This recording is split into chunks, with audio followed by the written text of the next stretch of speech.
যদি আপনার 32 নাম্বার পরীক্ষা আসে তাহলে প্রথমে পাওয়ার করব কি m square minus n square এটা হচ্ছে কি 4 * √m এটা প্রমাণ হয়ে গেল দেখুন হওয়ার পরে এখন ওরা কি করছে হোল স্কয়ার করছে তো আমরা ওই পক্ষে কি করব হোল স্কয়ার করব m square minus n square whole square এটা হচ্ছে 16 শেষ তারপর লিখব দেখানো হলো কথা সহজ কথা হচ্ছে যদি exactly m square minus n square 4 √m থাকে তাহলে লেফট হ্যান্ড সাইড শুরু হবে রাইট হ্যান্ড সাইড থেকে শেষ হবে এটা ছাড়া অন্য কোনো ফরম্যাট যদি দেয় আমরা লেফট হ্যান্ড সাইড থেকে শুরু করব না এখানে দিয়ে শুরু করব পরে আমাদের মেইন যে প্রমাণটা ছিল m square minus n square এটা লিখবো লেখার পরে আমরা যে ক্যালকুলেশনটা আমাদের আনতে হবে সেটা আমরা ক্যালকুলেশন করে নিয়ে আসতে পারি তাহলে সব ম্যাথ হচ্ছে এক ওয়ান স্টেপে করা যাবে আমার কথা ক্লিয়ার বুঝছেন না বুঝলে বলি কারণ আপনি বলতে পারেন যে আমি তো লেফট সাইড থেকে যে কোনো ম্যাথ করতে পারি কিন্তু সব পারবেন না ঝামেলা হবে আপনার যদি 35 নাম্বার আসে পরীক্ষায় কি করবেন দেখেন 1/16 a square minus b square পরে তখন হচ্ছে আবার কি করতে হবে 16 এর পাশে নিয়ে আসলে কি ভাগ হয়ে যাবে না 1/16 n square minus n square whole square equal to কি n এর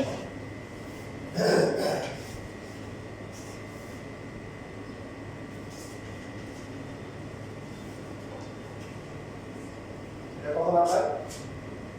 এটা হচ্ছে 35 নাম্বারটা আমরা করব এইভাবে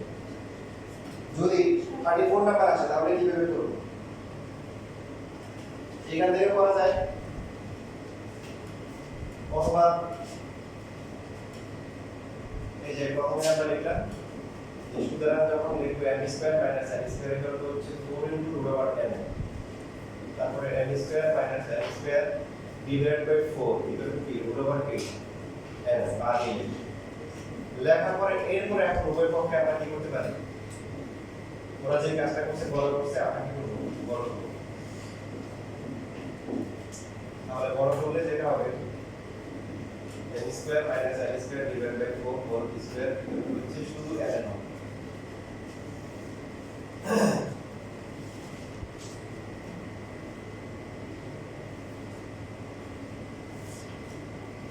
ঠিক আছে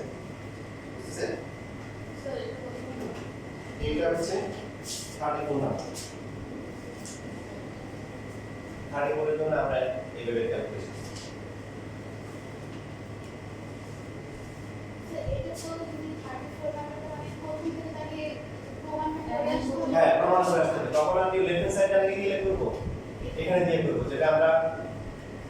এই যে 38 নাম্বার জন্য করছি ওইভাবে ক্যালকুলেশন করে কিন্তু প্রথমে আমরা কি প্রমাণটা মেইন প্রমাণটা করে আসবো যে m square minus n square হচ্ছে 4 এটা আসতে হবে করার পরে অতিরিক্ত যে ক্যালকুলেশন সেটা আমরা নিজের মতো করে করি এটা বলতেছি কেন বিভিন্ন গাইডলাইন বা টেস্ট পেপারে এবং বিভিন্ন টিচাররাও দেখা যাওয়ার সময় কি এক একটা নিয়ম শেখায় এটা করে শিখাতে গেলে আপনি সব নিয়ম পারবেন না কেন স্কুলের পরীক্ষাগুলোতে যে আমি কত 20 বছর ধরে পড়াইছি স্কুলের পরীক্ষাগুলোতে এরকম প্রশ্ন আসে এই যে যেমন আমরা মেইন প্রমাণ করে আসছি m square minus n square into 4 * √n স্কুলের পরীক্ষা কি জানেন স্কুলের পরীক্ষাগুলোতে এরকম করে দেয় এটা দেয় না যেমন এটা এরকম আছে যে প্রমাণ করো যে m plus n into 4 √m এর ডিভাইডেড হচ্ছে n মাইনাস এটা পরীক্ষা আছে এরকম সেটা কত নাম্বার এটা কোন নাম্বার স্কুলের পরীক্ষা এরকম আছে তখন আপনি যদি লেফট হ্যান্ড সাইড থেকে কিন্তু এটা রাইট সাইড আপনার জন্য অনেক কষ্ট হবে আপনি শুধু প্ল্যান নিতে পারেন জীবন করেছে সবই একটা জীবন এখানে তো প্যারামিটার হবে হচ্ছিল কি লাইফ পার করা যায় করতে হচ্ছিল আপনি একদম সব যাইনি এখানে এসে প্রথমে ব্রেক করবেন ব্রেক করে এরপর ওরা কি চাইছে এটাতে শেষ কাই এখানে করো অথবা এটাও দিতে পারেন যে m minus n equal to হচ্ছে 4 √m ডিভাইডেড বাই কি n plus m square minus n square equal two হচ্ছে 4 √m m plus n equal হচ্ছে m minus n equal to হচ্ছে 4 √m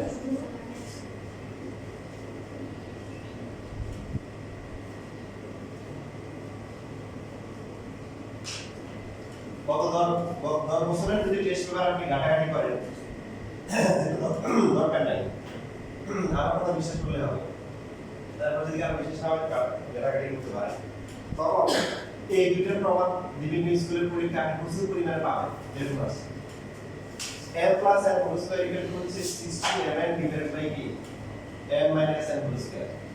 এই যে এই একটা প্রমাণ স্কুলের পরীক্ষার মধ্যে প্রচুর আছে অথবা যদি আমরা m minus n টাকে whole square বাইরে রাখি তাহলে কি হবে তাহলে কি হবে 16 mm থাকবে আর এই পাশে কি হবে বলেন m plus n কি whole square হবে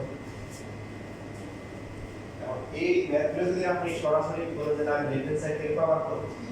আপনার তো মনে টিপিক্যাল হয় পারবেন না বার বসে এখানে আর দেখি তাহলে যাওয়ার দরকার নেই মেইন প্রমাণটা আমরা করব করার পরে ওরা কোশ্চেনে যে প্যাটার্ন দিবে আমরা ওই প্যাটার্নে দিতে শেষ স্যার মেইন প্রমাণটা লেফট হ্যান্ড সাইডে না এখানে শুধুমাত্র লেফট হ্যান্ড সাইড তখন ইউজ করব যদি এরকম প্রমাণ থাকে লেফট হ্যান্ড লেফট সাইড থেকে শেষ তখন আমি করতে পারবো আমি লেফট সাইড কি করবে শেষ তো অতিরিক্ত ক্যালকুলেশন করা লাগলে আর লেফট সাইড দিব না তখন এখানে থেকে শুরু করে ওইখানে গিয়ে থামবো এরপর হচ্ছে অতিরিক্ত ক্যালকুলেশন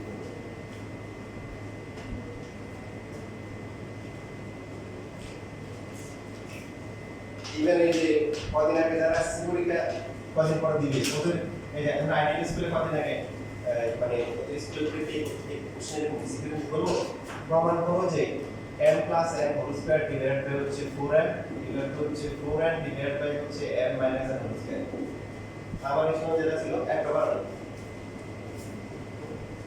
না আই থিংক এটা আমার রেডি পরে বন্ধ হচ্ছে যে ম্যাথ করে ও সারা হাত চলে গেছে বুঝছেন মানে প্রথম হচ্ছে ওরা কোশ্চেন থেকে বুঝতে পারে না যে কোশ্চেন থেকে বুঝতে পারে না যে আসলে কোন কোশ্চেন আসছে আমি এই ম্যাথটা কিন্তু পারি নো কোশ্চেন থেকে গেছে ওই এই স্যার এরকম স্যার যদি জীবন দেখেন ওরা তো ঘাবড়ে গেছে কি হলো আপনারা তো পারবেন ইনশাআল্লাহ নাকি আমি পারবেন এটা পারবেন এই যে এই লাইনটা আসার পরে এই যে লাইনটা আসছে এখান থেকে দেখেন m plus n whole square m minus n whole square equal to কি 16 mm না এটা 4m into কি 4n লেখা যায় না বলেন বুঝলেন এরপর হচ্ছে আপনি যা যা লাগে এই যে m plus n whole square আছে এটা নিচে আনতে বলছে কি ইভেন 4m আসতে পারে তাই না ওরা যেটা আনতে বলে আমরা ওটা আনবো যে 4m নিয়ে আসি তারপর হচ্ছে 4m আর এটা করে সব ভাগ হয়ে যাবে কত হবে m minus n তার মানে আপনার হচ্ছে যে যাত্রার পথ হচ্ছে এক জায়গায় আপনি ওই যে এলিয়ার ওয়েগের থেকে আশা করবেন থামবেন হচ্ছে কি ফকিরপুর নাকি ধনী বাংলা নাকি গুলিস্তানে গিয়ে থামবেন সেটা আপনার ডিমান্ড মধ্যে আপনি আপনার কোন জায়গায় থামতে হচ্ছে ওই জায়গায় গিয়ে থামবেন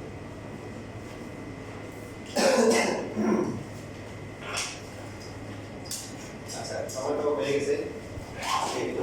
দেখেন আপনাদের আমি সংস্কৃতি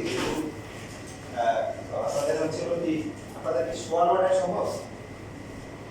শোয়ার মাটা এই কয়দিনের জন্য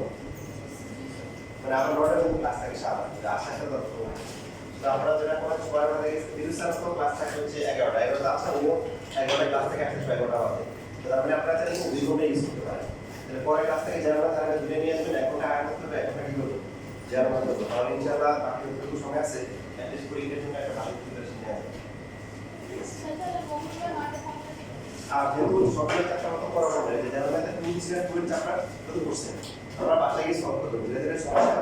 ওগুলো আমি সলভ করে দিই চ্যাপ্টার টুয়েল যারা ম্যাথে খুব ভালো করতে